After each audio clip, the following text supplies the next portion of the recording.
Welcome into the show. Welcome in. Today was a good episode. We talked about the NFL in week 13, was it? 13, I think so. 13? 13? 13. 13. Pick number 3. Number 3, my lord.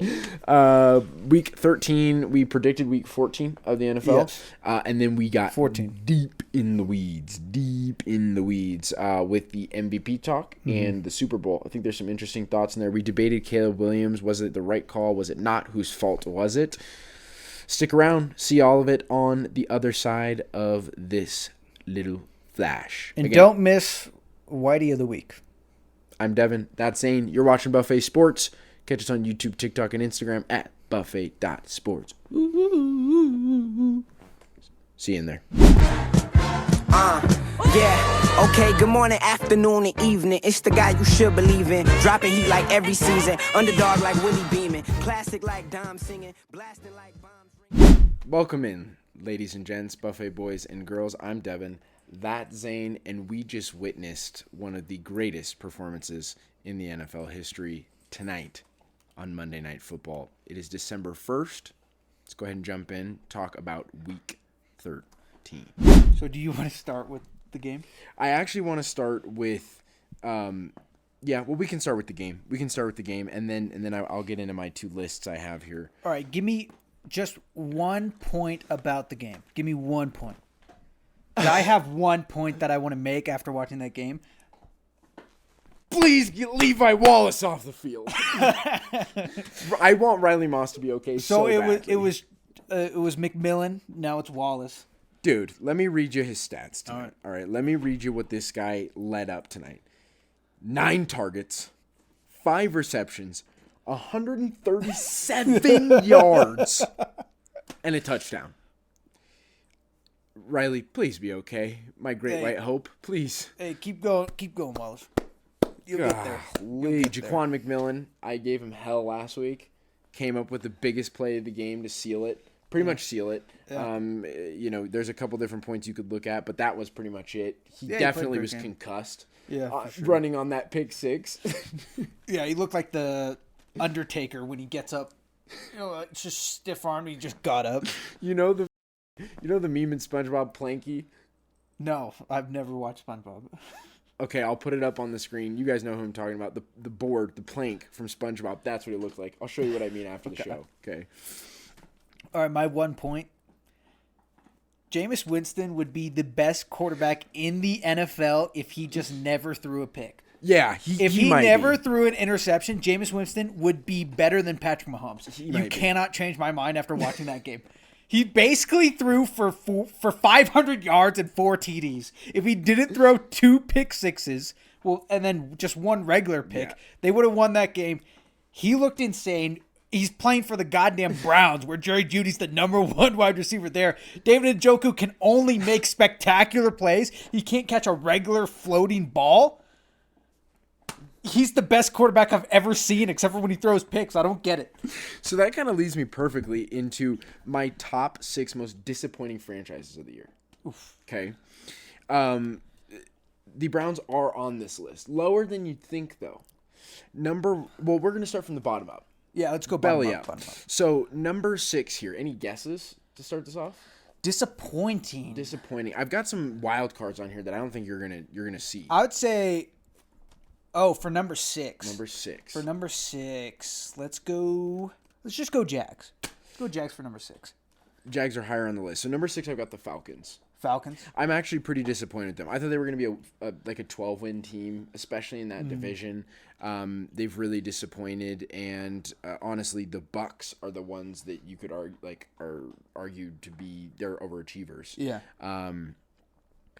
But the Falcons have just been so disappointing. Kirk ended up getting having 4 picks this week, and just after the Magic against it was Philly, right? Who? That he had Kirk had the Magic against? No, it was against the Saints? No, I'm pretty sure it was the Bucks. He had Magic against the Bucks. It was the Bucks. Okay, so after the Magic game against the Bucks. Bucks. My thing just fell off.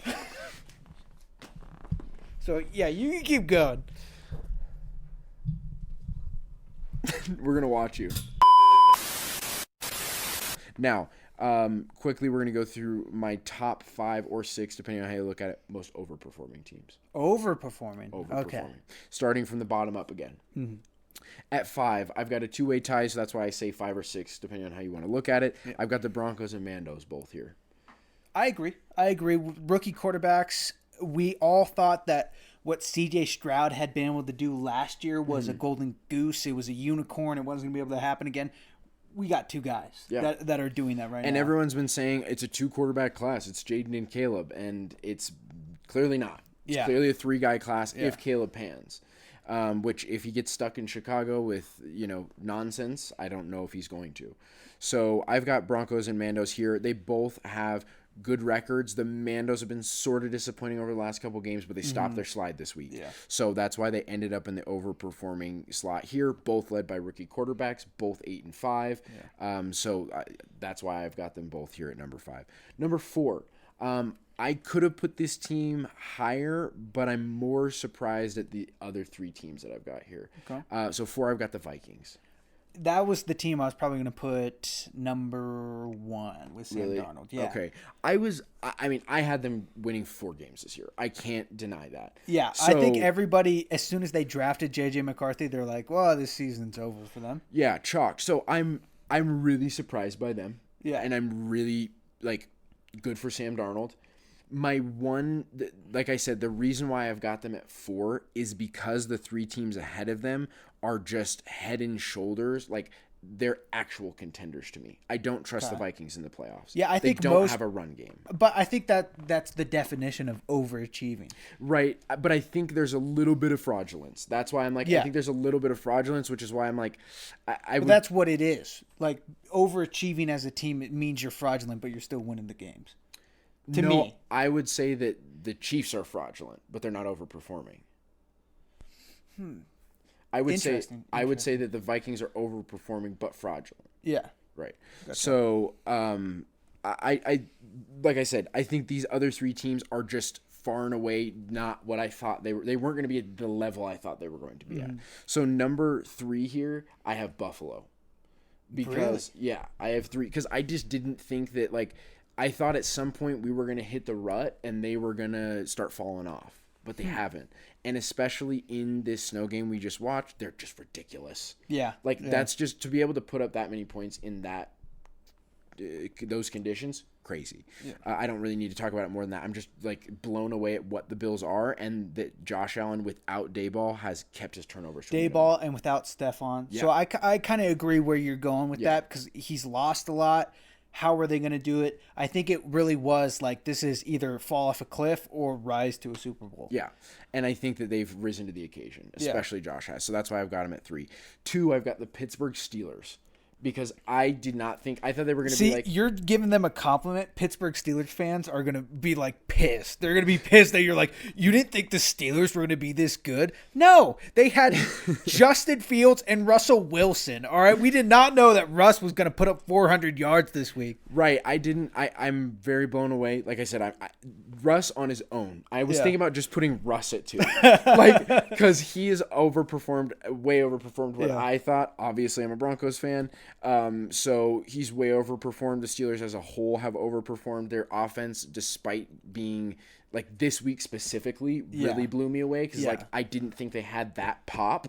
It's there. Yeah, they got it. Welcome to the NFL. Welcome to the show. Welcome to the show. So I've got them at 2. I was not expecting this. And number 1 here, again, this one's kind of controversial. I've got the Lions here because I didn't think they were going to be this good. We're talking about literally a generational offense. We're talking about when we look at the record books in 10 years, 20 years, we're going to see the Lions all over the place. We're going to see Jared Goff's records, for God's sakes, for years. We're going to be listening to primetime games, and someone's going to throw a perfect game. They're going to be last time someone did this is when Jared Goff went 16 for 16 and then proceeded to throw more touchdowns than incompletions through 5 weeks. Yeah. That sentence on its own right there is just a perfect show. On top of that, they lost Aiden Hutchinson. Yeah. And their defense has continued to step up. And being that they've only lost 1 game this year, I'm just completely blown away. I did not think they were going to be this good. Yeah, expectation-wise, I don't know. I think there was a lot of people who were probably fans of the Lions who were like, we're going undefeated this season. Sure. But I would say, knowing the information that I know now with how many injuries that team has been through and they've continued to win, I would pull themselves out of these spots. And pull themselves out of these spots. Like, just look at the Texans game, how they were able to win in that. I would say, for me, if I have the information going through the season, they are for sure the most overperforming with all the injuries that they've sustained. Yeah, I would say. So that's my list then. I had also in the most disappointing category, I thought about putting the Niners in there, but I was like, it's just injuries across the board. It's just injuries across Nothing the board. they can really do about it. And then I also had Indy in there, but I was because they were a playoff team, and then they've just looked like nowhere near the team they were. Yeah, Indy deserves to be on the disappointing. At the same time, though, I really started to think about it, and I'm like, you know what? We knew AR was going to be a project. That's not a surprise. He was a bigger project than I think they had. Yeah, in mind. For sure. Yeah. Especially like he just won last week. He didn't throw a touchdown pass. He just rushed for 2 yards. He's more of a running back than a QB as of right now. Yeah. So it's like he came back. They're winning games, but he's not really being a quarterback. Yeah. So that leads me to the last one that I had on the list, but I ended up leaving off because I still think for me they have a narrow path towards being near my expectations for them is the Bears. And I want to bring this up because we disagreed on their game against the Lions in Thanksgiving. I personally put it completely on the coach in that situation. He's a rookie. If this is year 4, if this is Josh Allen, Patrick Mahomes, I absolutely expect him to make that call. Being that it's Caleb in his rookie year, you're in that sort of moment where you're flying by the seat of your pants. You just drove down the field against the Detroit Lions in Detroit on Thanksgiving. You've never been here before. Yeah. And you've got 34 seconds on the clock, and the only thing on your mind is go make a play. And now which I'll let you deliver the information, but you gave me some information after the fact that I'm like, okay, it's on him. But before I knew the information that you're going to give, I completely put this on Matt Eberflus. There was no surprise in me that he got fired almost immediately after the game. Like, I'm surprised they didn't have him take his clipboard and leave the stadium and not even fly home with them. That's how bad I thought that was going to be. So, all right. So here's what we're going to do with this one, because me and Dev have been debating this for a long time. So Bears fans, you will be seeing this because you will be tagged in this video. You guys let us know. Do you credit Caleb with that decision at all, or do you think it's all the coach's fault? Me personally, I think I've changed my standing from it's not 100% Caleb's fault, but I think it's 50-50. Me personally, because first of all, you're the first overall pick. You are a ready-made starter. That's what they have labeled you as. They have used the most powerful pick in the NFL on you, and you are the one who changed the play, right? So they throw the ball. They're getting back set. He's the one who changes the play. In my opinion, as soon as you change the play, that tells the coach, let me run cook. it. Let me cook. Yeah. Because and Bill Belichick had a great point on this where he drilled with Tom Brady these moments. And I don't think Eberflus and Caleb ever drilled any of these moments. I don't think Eberflus has ever thought about the last 2 minutes of a game before. Yeah, probably. That's the way it's looked. Probably. But with that being said, if your quarterback, who you probably haven't done these 2-minute drills, these 30-second drills with, changes the play, calls a different play, I don't think that you would, after he's changing the play, he's getting the offense set, you're looking at the clock, and then you call a timeout after he has taken control of the offense, because that's what it is. If they're just going to run a regular play, I think it's fine. But as soon as your quarterback, your number 1 overall pick, who's supposed to lead this team to a Super Bowl, that's like the promise with this guy. Yeah. As soon as he takes control of the offense and says, let me do my thing, I think it's on him to have the awareness to call the timeout. I also think that that's why I'm saying it's 50-50. Yeah. Coach needs to know what kind of quarterback he has, because Caleb came out in the interview and he said, I'm just leaving that up to the coach. Yep. He wasn't even thinking about it. So you need to know the quarterback that you have. But at the same time, it's also Caleb's fault because he changed the play.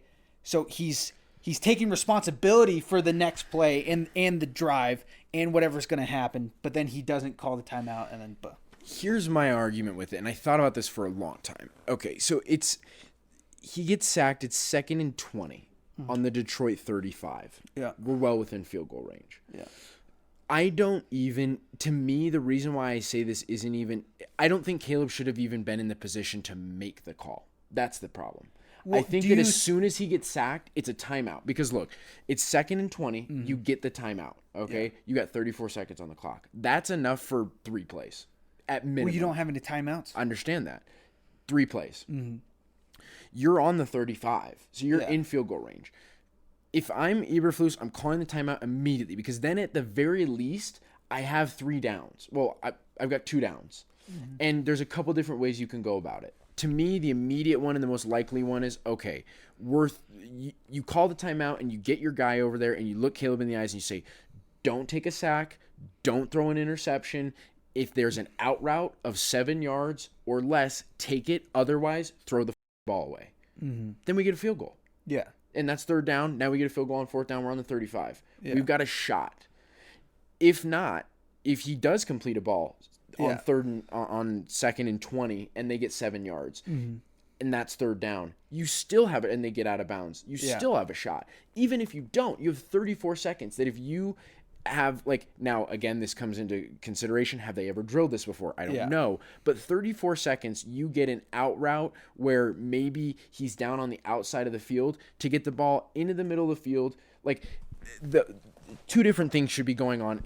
The reason why you should be calling that timeout. Get your quarterback over and be talking to him. The second one is you look at your special teams coordinator and say, get everyone the on the sideline. The entire field goal unit needs to be on the sideline ready to go no matter what happens. Whether we run this play and they complete it and it's in bounds or we get it out of bounds and you got to go kick a field goal. Everyone needs to be ready. And that's part of just being a seasoned head coach. Yeah. You call the timeout, you get a play. If he completes it, great. You give your kicker an extra 7 yards. If he doesn't complete it, everyone needs to be on the field immediately, whether the ball's inbounds or out of bounds. Like, that's why I put it on him. I don't even think Caleb should have been in the position to make that call. My argument with this is that I can do the same thing in these what-if scenarios, but I can just do it where it's a more easier route for Caleb. So Caleb doesn't do a second call. They get up to the line, they run the next play.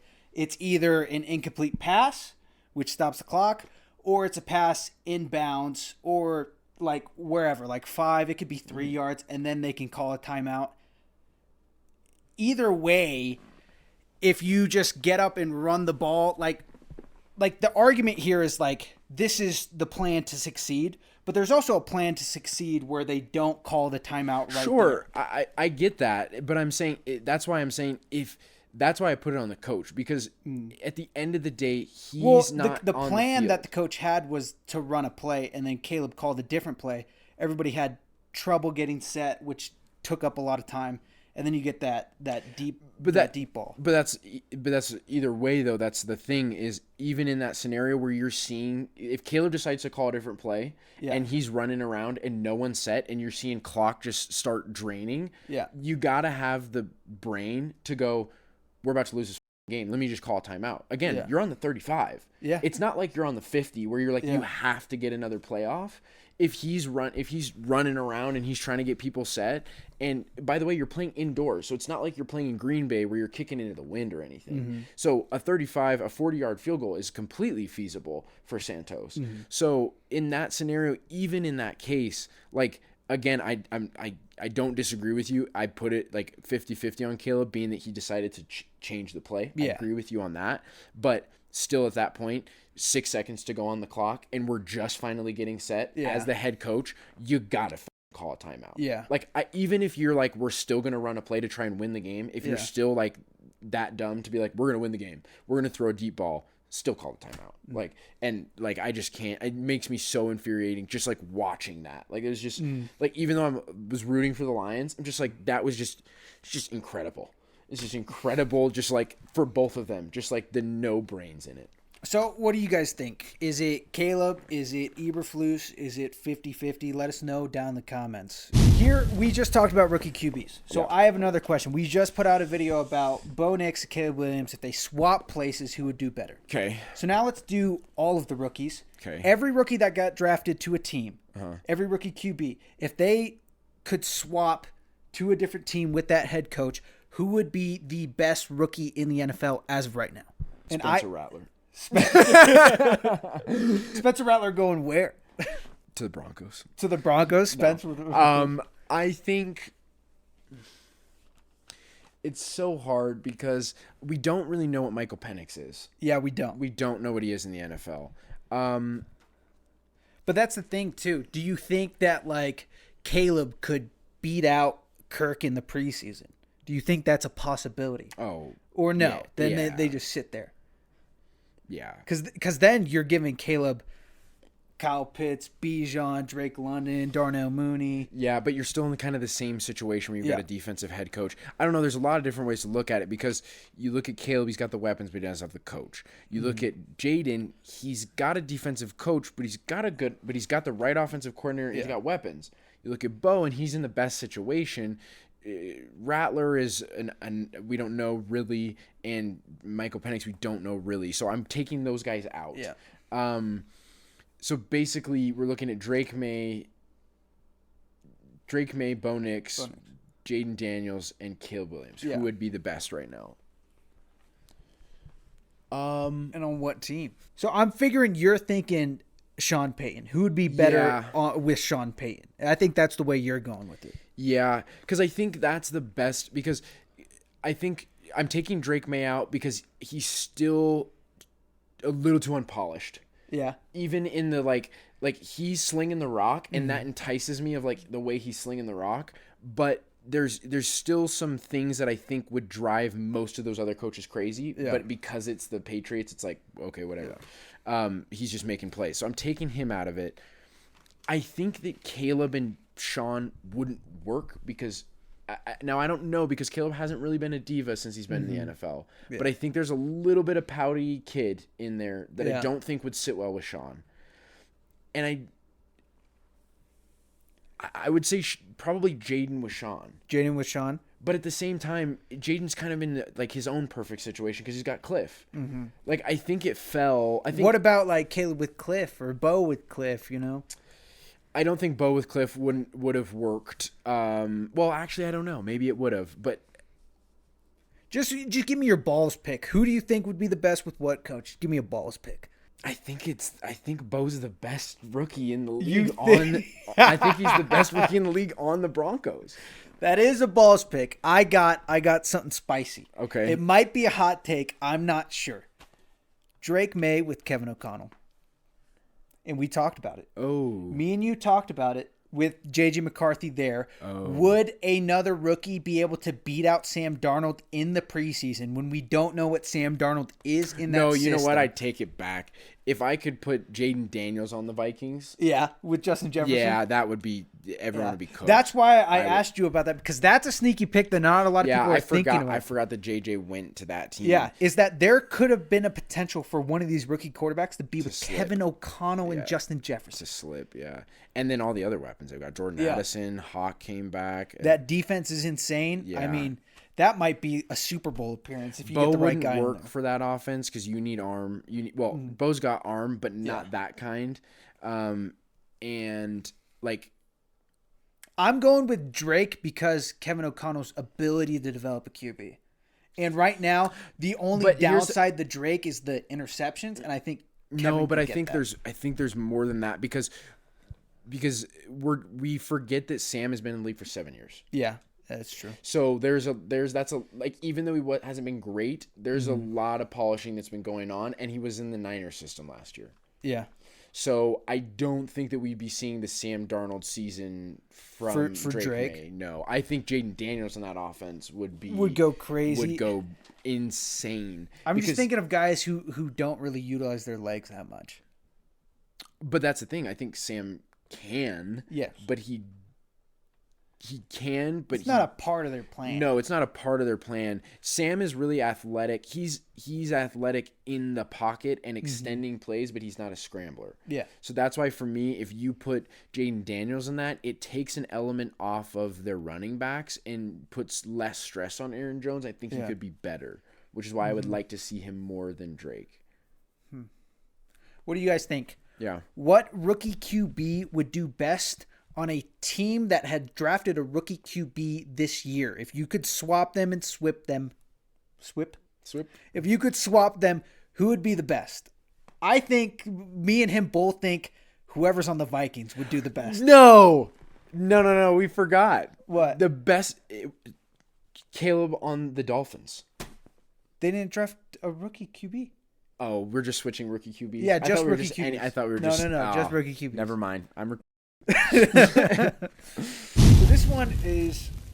It's like 2-1, basically. I think I'll do one of them first and then end with the second point. Okay. This is White Man of the Week. White Man of the Week. I don't think a lot of people really understand the rules and boundaries that make a person White Man of the Week. So let's forego the obvious requirements that you need. Say no. No, just hear me out. It's not going to be what you think. I'm just saying is that White Man of the Week is about mediocre players usually acting exceptional. So with a lack of melanin. Usually it is that. So it should be in the title.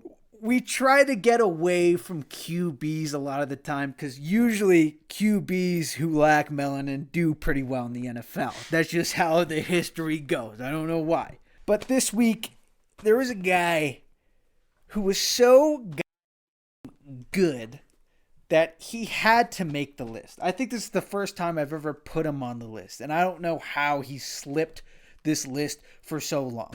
And it is not because of his ability to throw the football. It's his ability to catch the football. Oh. So Mr. Joshua Allen. Ooh. Big man himself. Who did they play? Who did the Bills play? The 49ers. Josh Allen versus the 49ers in the snow. 13 for 17, 148 yards, and 2 TDs. But the magic happens when he throws a pass to Amari Cooper. Amari Cooper's tackled, but he's not down. And then Josh goes, hey, let's play a little bit of backyard ball. Toss that rock to me. And then he flipping runs around the left side. And then WWE Swanton bombs the pylon for a touchdown. And in fantasy, that got counted as 2 touchdowns. It's pretty ridiculous. That's pretty ridiculous. Yeah. So we like to stay away from QBs here, at least starting QBs that are really good. Like to stay away. But he gets this trophy for his ability to catch the ball. Okay. Mr. Josh Allen, congratulations. I love you. All right, what's the second point here? Josh Allen's life is getting a little too cool right now. His life is getting a little too cool. So if you remember, Jalen Hurts had something similar happen to him, to where they were like 9-0. He was on a date with a model. He looks hot as hell. I mean, he got his new contract. He's getting all this money. And the internet just turned against him. Because when you are doing too well in life, the internet likes to throw hate towards your way. Now, I'm worried that Josh Allen is a Super Bowl win away from being in the Jalen Hurts category of your life's just too darn good right now. So he's clinched the division, right? He's the first 5th year in a row. Yeah. 5th year in a row. He's about to get his contract. He just got engaged to Haley Steinfeld. And he's a good-looking guy. He's a good-looking guy. So, all I'm saying is that if they happen to beat the Chiefs, they knock out that 3 Super Bowl sort of run that they're going on, he wins a Super Bowl, the internet's going to turn on him. I'm predicting it right now. He is living too cool of a life. He's living too large. He's living too large, and he's a large man. He is. Plus, he's tall, too. That's the one thing. Yeah. Like, Jalen, I think, is like 6'1". Maybe. What's Josh Allen? Josh Allen's like 6'5". Yeah. The internet hates tall people. All right? I'm one of them. I'm one of the guys on the internet that hates tall people. Kings. Yeah. Look out, Josh Allen. I'll always love you. Me, I'm not jealous of you. I'm jealous of Haley. Do you have anything else, or is that the perfect segue into QB Corner? Yeah, that's a great segue. I, on that occasion, have Josh Allen at 1. He, like Zane said, put up just a wild stat line here. 13 of 17. By the way, it was a blizzard. 13 of 17, 141. Technically 2 passing touchdowns, 1 real one and 1 to himself, and no interceptions. 3 rushes for 18 yards and 1 rushing touchdown, and then 0 receptions, 7 receiving yards and 1 touchdown. And he got engaged. It sounds like a number 1 QB to me. Yeah, and he got engaged. That sounds like a number 1 QB to me. I mean, it's just when exceptional things happen like that with a flippin' snow game. You thought I was going to start talking about the proposal? Yeah. No, but like in a snow game, you're able to perform like that. You're able to will your team to a win. I think it's just too rare to not have him as number 1 this week. That stat line in and of itself is just wild. Yeah. The wildest stat I've seen my entire life. Yeah. Okay, number 2, I think you'll kind of fight me on this one. The reason I have this player at 2 is what this means for the playoff picture. So I've got Sam Darnold at 2. Ooh. Now hear me out. He was 21 of 31, so 10 incompletions, 235, 2 touchdowns, 0 interceptions, 4 rushes for 22 yards, the leading rusher for the Vikings. Now they were playing the Cardinals. Yeah. Is that game in and of itself, should it have been that close? Probably not. Yeah. But when we're looking at the division that they're in, they keep, like, legitimately both the Vikings and the Packers could potentially have an argument to have the number 1 seed. Yeah. If the Lions, like, fall apart because of injuries and they continue to win, both of them are in the race right now to win that division and have home field advantage. Yeah. Which is just wild. Yeah, it is. So the fact that they were in a tight game, which they've been in regularly, and Sam Darnold again came through, and they won that game, and the gravity of it, of what it means in the playoff picture, is why I have him at 2. I understand it. Yeah. The only person that I can counter with after the talk about the gravitas of the win is the Green Bay Packers, because it was the guy that the Vikings are racing against is the Packers. So Jordan Love went 21 for 28, only 7 incompletions, 274 yards and 2 TDs, 0 interceptions versus the Dolphins. In the cold, we know the Dolphins don't play well in the cold. That's my asterisk. Yeah. That's why I don't have it, because to me it wasn't really a question. The Cardinals are playing for real. They're playing football. They're trying to make the playoffs right now. And I don't think there was a better aside from everyone in Miami, that like bet on the Dolphins seriously and were like, they can win this football game. Yeah, I agree. I think it's fine. I think it's fine having Sam there. Okay. Because it's a big game for them. They need to keep going. I have Love on the list, just not at 2. Yeah. Okay. So you're fine with him at 2? Yeah, I think. Okay, so let's go J.A. at 1, Sam Darnold at 2. 3, I have Jameis. You have Jameis? I have Jameis at 3. I mean, how can you not? Yeah. Like, I had to knock him down. I wanted to put him at 1, but I was like, okay, guy got engaged, game of his life, did crazy things, fine. Sam Darnold, real. Like, real. Yeah, but Jameis has a real argument here. He was 3 yards off of 500 passing yards. Jesus! 34, 58, 497, 4 touchdowns, 2 pick sixes, 1 interception. I mean, look, depending on how you want to look at it, guy threw for almost 500 yards and 6 touchdowns. So I've got him at 3 because I just like this. This isn't like a Joe Burrow early in the year where his stats were just too good. Yeah. Like, I know he basically scored almost every touchdown in the football game, but like including the Denver Broncos, including 14 points of the Denver Broncos, and literally handed them the win, and then his last pick sealed it like completely. Yeah. But like, I mean, when Jameis Winston, who had LASIK surgery, years ago, throws for 500 yards, like you said at the Open. With LASIK, he's an animal. So, I mean, are you fine with him at 3? Of course I'm fine with it. He almost threw for 500 yards. Okay. The next guy I have was like, I was like, okay, I could put him here at 3. But I landed on 4. I've got Russ here. Damn, you stole it. Stole it. I didn't think you were going to put Russ in here. Okay. Yeah. I have Russ here beating the Bengals. It's the Bengals defense, but he put up 414, 3 touchdowns, 1 interception, 29-38. Only 9 incompletions. Honestly, I know you like the Sam Darnold pick, and I know that they did win, and we don't really like having losers this high up. I would put Sam below these two just for the 400-plus yards. Russ won. Oh, yeah, Russ won. Then, yeah, I would put Russ 2nd, Sam 3. But it's the Bengals defense is my thing. I know, but as we've said, it's like Steelers offense never looked like this ever. Sam was perfect, though. No interceptions. Did he have 1? Yeah, he had 1. Russ he had 1 interception. So how much do you weigh? How much do you weigh? They did the opposite of their game plan, and they got into a shootout with the Bengals. How many people are going to bet that the Steelers are going to win a shootout with the Bengals? I don't think many people are going to bet that. So you want to flip it? Yeah, I would like to flip it.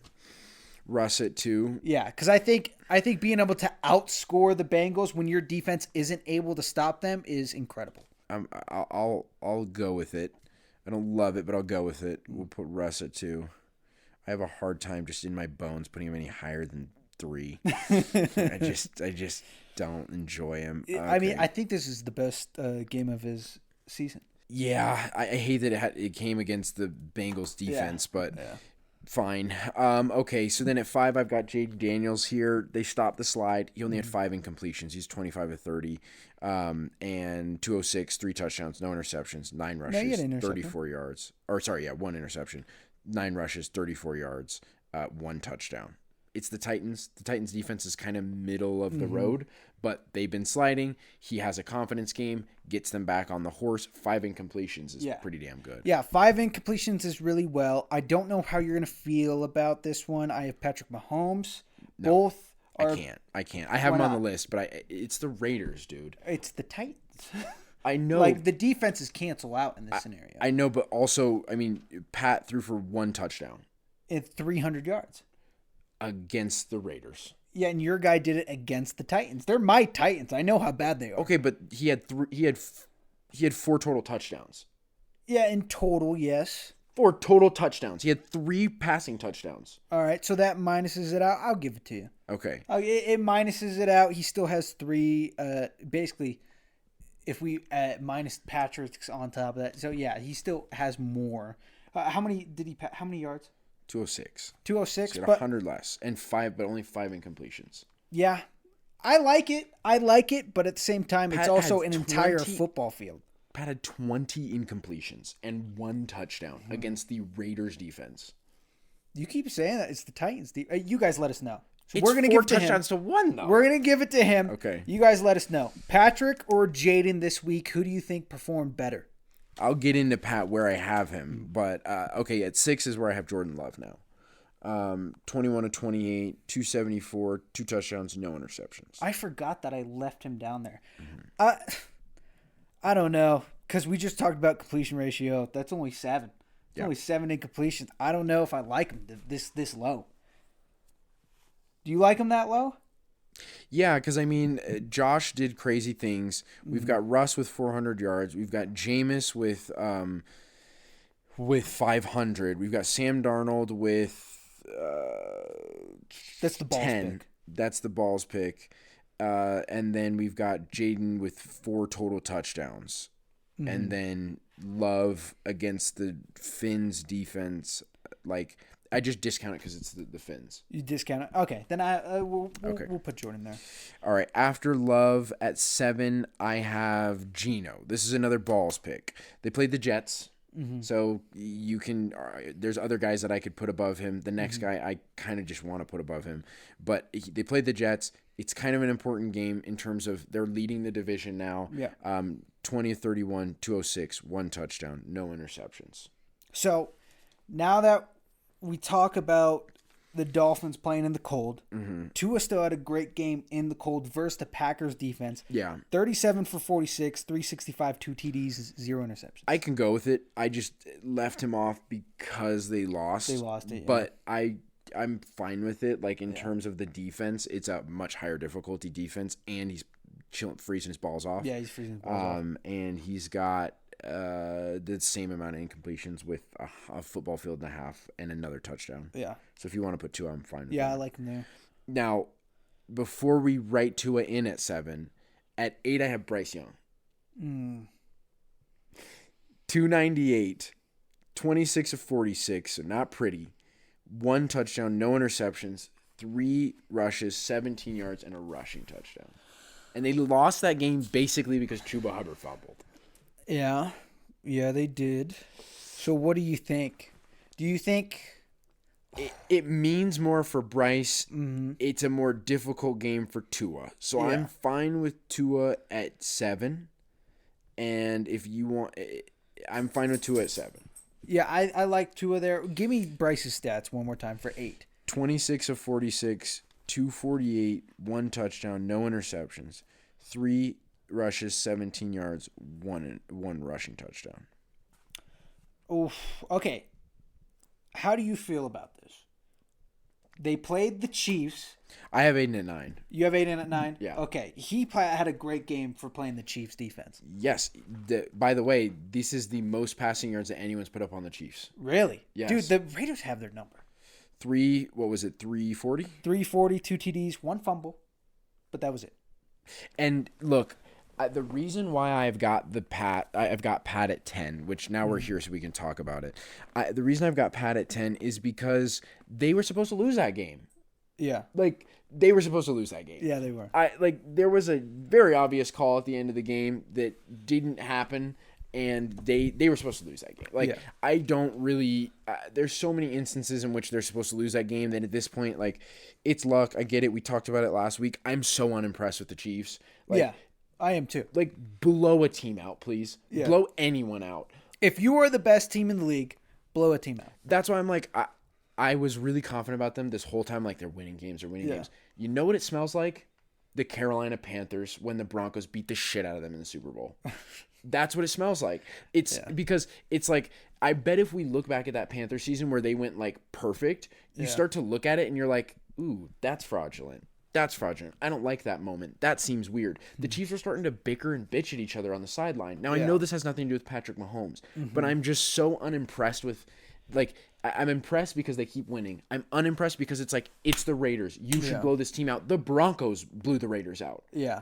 Twice, almost. Yeah, I think it's about time to be okay, if you guys are the best team in the league, you need to have the ability to blow a team out. If you cannot do that, then I think we have to dock you points at being the best team in the league. Yeah, even the Bills, they've had a couple close games, but they've also mollywopped a couple teams. Yeah. So I don't know. That's why I've got Pat at 10 because I'm just okay, you put up 306, you had a touchdown, but it was the Raiders. You've got DeAndre Hopkins. You've got both your running backs back. You've got Travis Kelce. You've got Worthy. At this point, I'm not giving Patrick the you have no weapons. Yeah. You've got enough. But he did. His completion percentage is not great. It's terrible. It's 50%, but he did throw for 306. 306 is pretty damn good. Only 1 TD. I would say it's but it's not better than what Aiden had. And I argue and I would say for Bryce, it's not for what Bryce did and the way he's been playing over the last 3 weeks, that is more important than what Pat did in this game. More important? Throwing for 3 football fields is still impressive to me. Bryce had 298. That's only an 8-yard difference. And they had the same amount of touchdowns and, same amount of passing touchdowns. Bryce had rushing 1. Yeah. You should have brought him up sooner. I probably would have agreed with you if you brought him up sooner. Well, that's why I have him at 8. Yeah. I've got Bryce at 8, Aiden at 9, Pat at 10. Then who did I counter? I countered with Jaden because you had Jaden. I countered with Pat because Pat had better stats except for TDs, didn't I? Yeah. Yeah. I don't know. We can put Pat wherever you want. I don't know. I just don't like giving him a higher spot than 10. Like I'm won. not like sitting over here like Pat deserves to be high up on the list. I don't think so. I agree with you when it's like it's gotten to the point where it's now unimpressive getting these 3-point game wins. Yeah. It's unimpressive getting bailed out. It's by no this longer or that. grit. It's just like, oh, this team, like every way I saw a tweet, every way the Bears have lost this year, the Chiefs have won. Yeah. And that to me is like the perfect picture. We talked about it not like 3 weeks ago. Yeah. And you could call it coaching all you want. I just don't believe in it. I just don't believe that you can do it that many times and it's all based on coaching and they could literally be having the Bears season. Yeah. Yeah, they could. They're a couple plays away from having the Bears season. Yeah. Yeah, I'm not going to defend Pat that much. Are we fine with that order then? Bryce, Aiden, Pat, or do you want someone else in there? Do you want to vie for someone else? No, I'm fine with it. Okay. The only person I was gonna put up is Mac Jones because he didn't get to play. I really thought about quarter. Mac. Yeah. Yeah, he didn't get to play, so he only played 3 quarters, 20 for 32, 235, 2 TDs, 0 interceptions. Yeah. It's pretty impressive versus the Texans defense. It is. It is, especially when CJ did nothing basically. Yeah. Like he didn't lost by 3 points, kept him in that game, almost won it. It came down to Joe Mixon being able to watch be a this playmaker. Quarterback just die, and he's like, you know what? I'll put my body on the line. I'll put my body on the line. Do you want to slide Pat to 11? Son of a... Off of balls, Pat goes in honorable mention. I know. Just off of balls. I love these guys too much. I love them. So Mac at 10? Yeah. I love him so goddamn much. Mac attack at 10, Aiden. Yeah, Mac was almost white man of the week. There were so many white mans of the week, and then Josh Allen just had to throw a touchdown to himself. Yeah. That was pretty crazy. Yeah. That was pretty crazy. Okay, there it is. Josh Allen, Russell, Jameis, Sam Darnold, Jaden Daniels, Jordan Love, Tua Tagovailoa, the Grave Walker, Bryce Young, the young Steph Curry, Aiden O'Connell, the man with Pat's almost his number. By the way, he's 2-1 against the Chiefs. Mac Jones? No, Aiden O'Connell. He's Yeah. 2-1 against the Chiefs. He averages like 216, a touchdown, and no interceptions. He's thrown no picks against the Chiefs. And then Mac Jones. I said that. I was like, for whatever reason, Aiden O'Connell gets up for the Chiefs. Chiefs. Aiden O'Connell he's hard as a rock for the Chiefs. He gets and nobody's moving him. And no one's moving him. So, we're finally at picks. This was we had a couple good debates. Well, it was long because of the bike stand. That was like okie dokie artichoke. Let's do conviction predictions to start out with to set the stage here. We're missing honestly the teams that make the league fun this year in bye.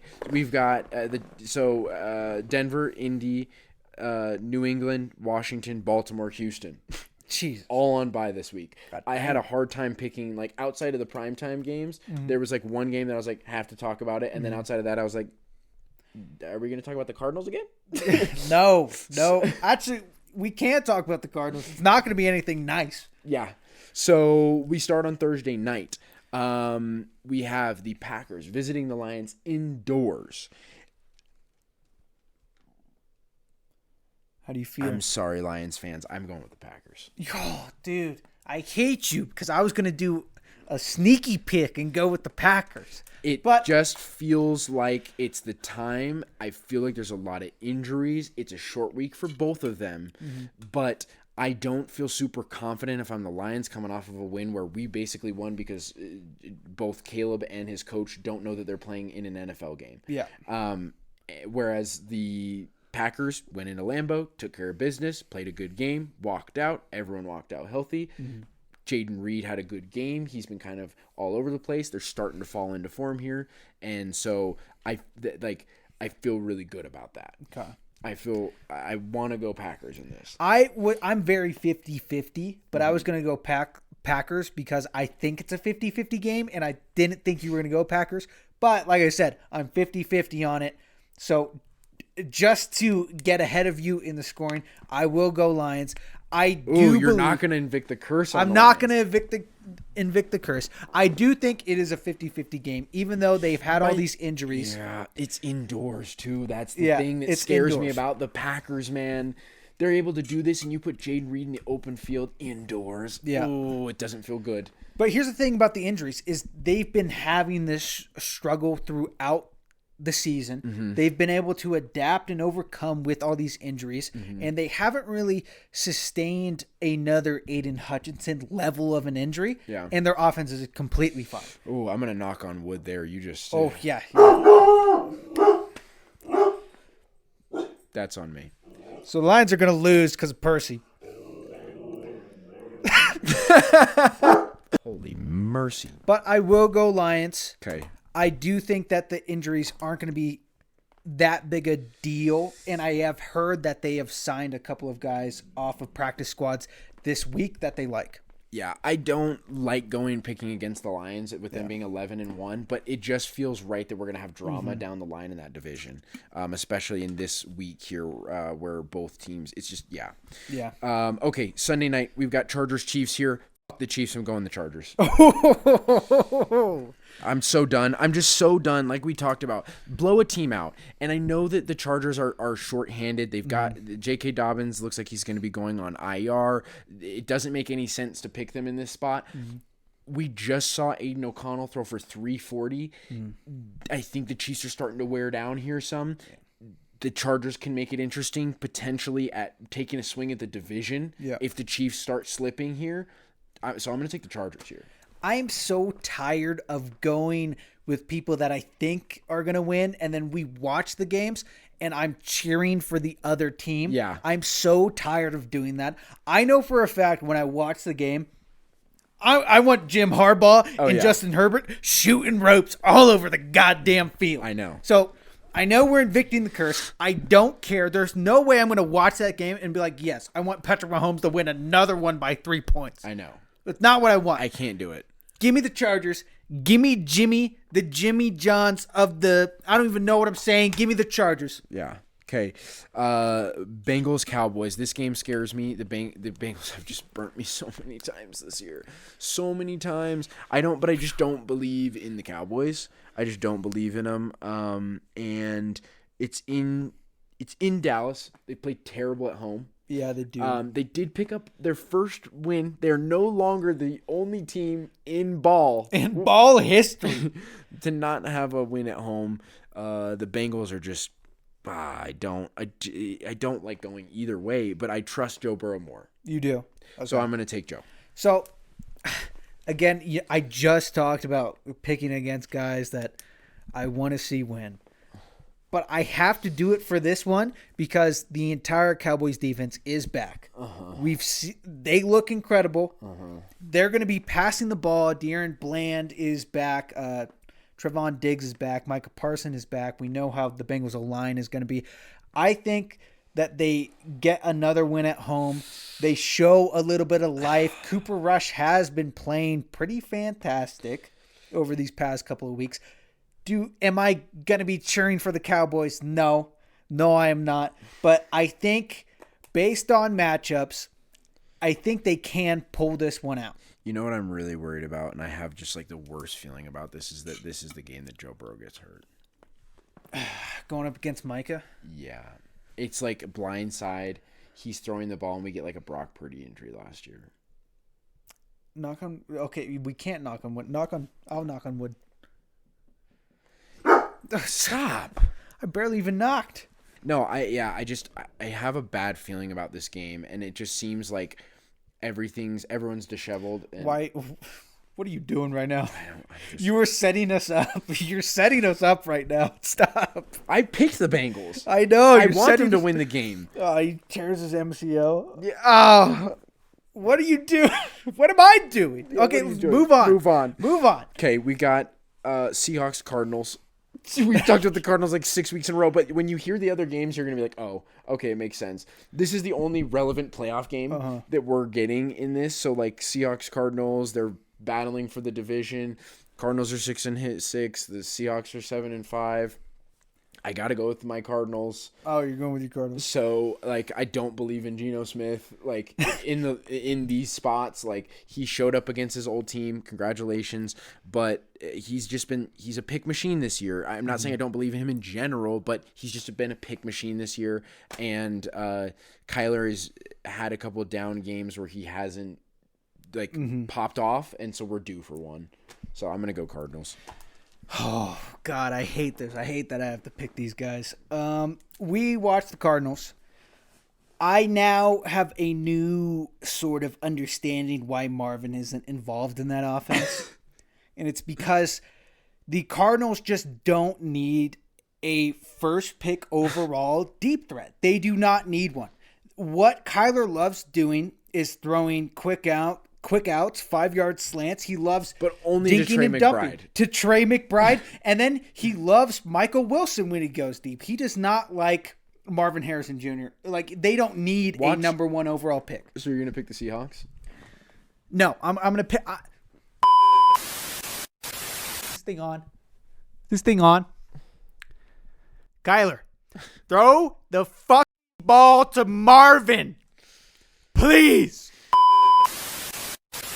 I'm going to go Cardinals. Okay. All right. Last sort of spotlight game here, Bills-Rams. It's in L.A. They're not in the snow. We just saw what they did to the 49ers. Granted, they're injured.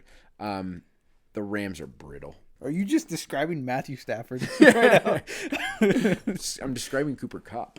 I'm taking the Bills in a landslide. In a landslide. He's got to show out for his misses. Josh does. Yeah. They're getting healthier. She's a Hollywood actor. She's got to show out. He's got to show out for all of her Hollywood friends. Yeah, I just don't. I don't believe in the Rams at this point in the year. I think it's too late. They beat a Saints team that is basically just playing for dignity at this point, by a touchdown, and Puka was the end all be all in that game. Kyren did play really well. But Cooper Kupp was a non-factor against the Saints. So I don't hang much like on the fact that they beat the Saints. So the Bills are a juggernaut. Yeah, I agree with you on picking the Bills for this game, but I still think that the Rams have juice left, and I think if they won't make the playoffs, they definitely will play disruptor in that division. Play spoiler. Play spoiler. I think they will win some games we're not thinking of, for sure. But again, we just saw what the Bills can do in the snow. They're going to be in L.A. Everybody seems to be clicking, coming off of that crazy, awesome win. They're on a roll. They're not going to get stopped by the Rams. Give me the Bills as well. Okay. Now, we go rapid fire here to finish the show. So, we call this the 2-minute drill. Let's go ahead and put 2 minutes on the clock. Said hot. If you don't know what he's referencing, it's Jameis Winston. All right, 2 minutes is on the clock. We start in 3, 2, 1. Saints, Giants. Saints. I am going to go Giants. Browns, Steelers. Give me the Browns. Yeah, I'm taking the Steelers then. Okay, we've got now Falcons, Vikings. Fraudulent Falcons. I'm going to go Vikings in this one. You're going to go Vikes? Yep. Oh, give me the Falcons. Okay. We now have Raiders, Buccaneers. I almost just wrote down a D next to the Raiders, but I believe in Baker more. They've got more to play for. Yeah, I love Baker. Give me the Bucs as well. Raiders need to lose games, so we're at to the point in the year where we can start saying like, "Ooh, this team needs to lose games," so we can pick against them. Panthers, Eagles. Like it's gonna be Saquon's might rush for 300. Yeah. Yeah, if they didn't have Saquon, I'm going Panthers. But because they have Saquon, give me the Eagles. Jags, Titans. This is an in-division matchup. The Jags have nothing to play for. They should be losing games. Will Levis has been playing way better. I'll take Titans. Yeah, give me the Titans 100%. Division games, Will Levis shows up. 47 seconds. Two more. Jets, Finns. I don't like either of these teams. I want to see both of them burn. But I hate the Jets more, so I'm gonna go Fins. You're gonna go Fins. Give me the Fins as well. Okay. Last game of the week. 25 seconds on the clock. Bears 49ers. Bounce back spot for both teams. Mm-hmm. It's in San Francisco. Give me the fucking Bears. Ooh, really? Okay, give me the 49ers. Basically, reason being is that I think that... Oh, the head coach thing, too. They're going to get a new head coach this week. Brian Thomas is... apparently, he's going to be coaching them as the head coach. Trent Williams is out next week. They've got 2 other defensive pieces. Fred Warner probably is out. Joey Bosa is going to be out. Nick Bosa is going to be out. I guess I heard rumors that Juwan Jennings is questionable. Really? So, okay. Can I change my pick? Because all I knew was Jordan Mason and Christian McCaffrey are out. That's all I knew. I don't know. The other ones that I listed are rumors. Okay. Like Joey, so Bosa, Trent, Jennings, and then I don't remember who else it was. And there's another defensive guy, another D-end that I had that are questionable. Those are all ones that rumors that I've heard are going to be questionable. Damn. It makes sense to me that they would be, but I don't know for sure. So that's why I'm taking the Bears personally. I can give you an asterisk. Yeah, I would love an asterisk if, let's just say, half of those guys that you listed are out and not playing, then I would like pick one, because we obviously Christian's out for the year. Jordan Mason's questionable, so Juan's your Juan. If Juan will be my asterisk, because Okay. if Juan's not playing, then it's just Deebo Samuel, and I really don't believe in him that much. He showed flashes in a snow game. When it's warm, he doesn't show flashes at all. Yeah. So Juan's your asterisk. They at least have a chance of winning if Juan's there. Legacy game for Juwan Jennings. Yeah, I mean, they don't have any running backs. Garendo, he's all right, but I mean, like, they already played last week without Nick Bosa, or against the Bills without Nick Bosa. I think that's fine. I mean, Trent Williams obviously is going to be a problem for them, but I mean, if you don't have anyone the past 2 except for Deebo Samuel, Ricky Pearsall. Yeah, I guess Ricky Pearsall. I don't know. Juan really is the key for that offense as of right now. All right, who's your MVP? Oh, I really loved it when it was Lamar, runaway candidate. I really loved that. I'm a running back guy. I've always been a running back guy. I really hate that it seems to be a stat for QBs when they enter the Hall of Fame, how many MVPs you have. Yeah. I would love it to go back to people like Saquon Barkley, who can just do outstanding things and best player on the field. And he's been actually the reason why the Eagles have won a lot of those games. I don't know how Eagles fans are going to feel about that. I feel like they would agree with me. Saquon's been the reason they've won a lot of those games. Yeah, he's been winning games in the third quarter. Like to where the point where their fourth quarter is just not like it's competitive at halftime. Jalen Hurts had a terrible game this week. Yeah, it wasn't. Well, it wasn't. It wasn't terrible. It wasn't terrible. It was 11 for 19. Yeah. It was 100 and some yards. Yeah. But yeah, it wasn't special. It was on the backs, and that was against a Ravens secondary that is the worst in the league. You only have 100 yards. Yeah, and basically half of that went to A.J. Brown. Yeah, and so they're going against the Ravens, and the who only have touchdown one of the best, was to Dallas Goedert. Yeah, and the Ravens defense has one of the best runs. They're one of the best run-stopping defenses, and Saquon still was unstoppable. Yeah, I think it's, for me, it needs to be a running back this year. It has to be a running back. If it's not, I know we're big fans of Josh Allen. Saquon is by far the most valuable player in the league right now.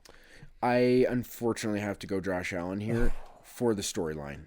Yeah. He hasn't won one. This is the year where he dethroned the Chiefs. They're probably going to do it. I don't know. I don't think they play again the rest of the year. No, they don't. They don't play again for the rest of the year. They will meet in the playoffs. And as it's looking right now, they're going to be 1-2 meeting the championship.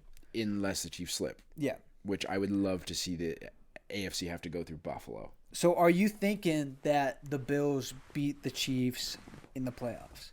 They beat them again. Yeah. Whew. I mean, I know it doesn't count towards the MVP, but it definitely should. Which is where it leads me to my Super Bowl prediction. I'm pretty firm in Detroit versus Philly in the NFC Championship, and Chiefs versus Bills in the AFC Championship, and the Super Bowl is Bills-Lions. Bills-Lions. I'm pretty confident. So, I'm pretty confident that's what this is going to come out to. I'll say a different take because I think that the Lions can overcome injuries, but for how long? How do you know that they're not just going to keep re-injuring and how many more people That's are why going they to need drop? to lock up that one. Yeah, 100%. But it's also like maybe this is the consequences of the type of football Dan Campbell likes to play. Yeah. I'm not sure, but Eagles are healthy. I think Eagles will win in the NFC Championship. I just worry. I really worry. They played well against the Ravens. I'm just every time I'm like, okay, this is the tester game where because I said this a couple weeks ago. I'm deathly scared of them playing against a team with an offense with a pulse. Yeah. And every team they play that has an offense with a pulse just doesn't show up that game. Yeah. And I'm like, I still am like, but I know Saquon's incredible. I know Eagles fans, but if there's will tell you that the reason why that those offenses don't show up is because they're playing the Eagles. That's what Eagles fans will say. Yeah. So you can look at it both ways. I get it, but in the way that Saquon is a juggernaut and puts up 300 yards, the Detroit Lions can take 8 minutes out of a quarter on one drive. Yeah. And so you just don't give Saquon the option. You basically in that game, you don't give the Eagles the option or the luxury to run the ball. You force them to pass the ball because they have no time to get Saquon going. I'll say this. I will say the Eagles will win the NFC because I am still predicting more Lions players on the offensive side to get injured or hurt. I think there's going to be one or two guys on the offense because it's all been defense right now. So what's the difference between what the defense is doing and what the offense is doing? Because you just said the offense usually stays on the field more than the defense. So like, why isn't the offense getting hurt? I think it's I don't know. I just feel like there will be more injuries, and it'll start the injury bug will creep up on the Lions offense. I don't know. The Eagles. I don't want that to happen. The Eagles have a supernatural funk about them. They had it. They had it the year that they almost went perfect. Yeah. In the AFC side, unfortunately, I think that the Chiefs are going to win the AFC. They're going to win the 1 seed, so they're going to have the bye. So that unfortunately, it's going to have to go through KC again. So it means that they're going to end up in the AFC Championship because they only have to play 1 game to get there. Yeah. If they don't win the AFC and they end up having to go the whole way through, they won't make it out of. I genuinely would not surprise me if they get bumped in the first round, if they don't win, if they don't get the 1 seed. Yeah. If they have to play a Ravens, if they have to play I don't know. I'm sorry, but I don't know. They lost to them in the first game of the year. I know. There's a lot of question marks right now. Yeah. I need to see them have a dominant performance to get me back to okay, Ravens are fine. Yeah. But even still, Ravens can beat them. Chargers, I hope we'll see this week how well they play against them. Pittsburgh is very equipped to beat them. The Broncos played them to a blocked field goal. Yeah. All 4 of those teams that are bubble teams in the back end of the playoffs can beat the Chiefs. Yeah. There's no one. The Chiefs honestly should be the most scared team. Yeah. There's no one in the AFC that couldn't beat them. Yeah. So I want to make it clear again. I am a Ravens fan, but based off of the fact, I'm also a Titans fan, so I have information about Derrick Henry that a lot of people that aren't Titans fans don't know. When it gets to the very latter half, the very end of the season, even in the playoffs, when there was Marcus Mariota, Derrick Henry becomes the number 1 running back in the league. yeah, He is old. He's very old. yeah, He's had a lot of production this season. I don't know if he'll be able to do it again. Yeah. But if he can do what he's always done. Look, God, I hope so. At this point, I hope so. If he can do what he always has done and just become the best running back that we've ever seen in the playoffs, they're making it to the Super Bowl. I'm Devin. Well, I'm Devin, that's Zane, and you guys are watching Buffet Sports. You can find us on YouTube, TikTok, and Instagram at buffet.sports. It's a great episode today. We talked about the MVP and the Super Bowl quite a bit. We kind of rambled a while. We got to cut out Zane's butt out of the shot for a bit as well. But fat, juicy ass. It was fun. We'll see you guys later. Go ahead, comment, like all the shizazzle, please. We love you. Bye-bye. Ciao.